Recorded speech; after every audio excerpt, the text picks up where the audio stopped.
glossing of that poem.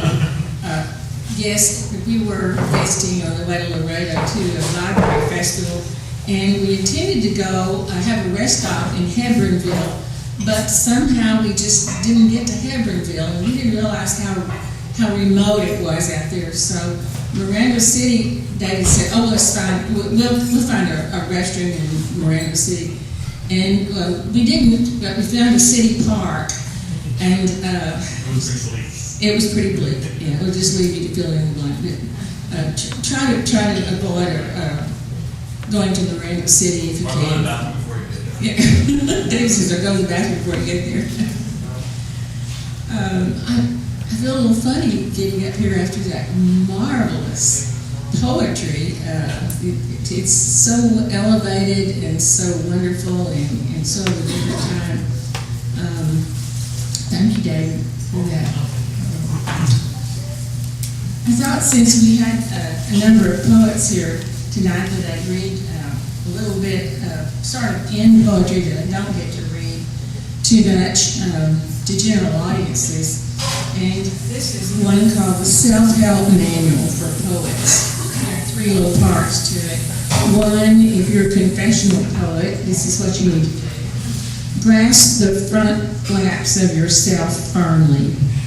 Wait for a group of people laughing and unconcerned. Leap out with a samurai cry. Planting your feet wide, show every part that's been giving you trouble, and do not think of the future. Lyric poets, announce a weekend retreat devoted to trancing. Lay in a supply of sangria and gum. Retrieve CDs from friends. Make a smoky bonfire of punctuation and syntax. Say prayers to St. Joyce and St. Hopkins, and fall in love with your voice box. And the third one, mood poets. Awake, mindless. Brew a cup of anything. Discover leftovers of an old love affair under the bed. Stare out the window at birds, grass, and trees.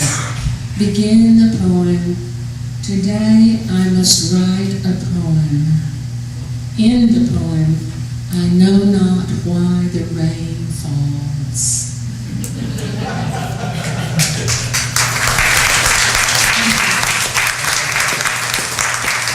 And a little short one that speaks to sometimes the fact that you have a wonderful idea, but you don't get to develop it some way. Most of my good ideas occur in the shower or on the freeway. It's a little hard to develop an idea in either one of those places. This one's called ovulation.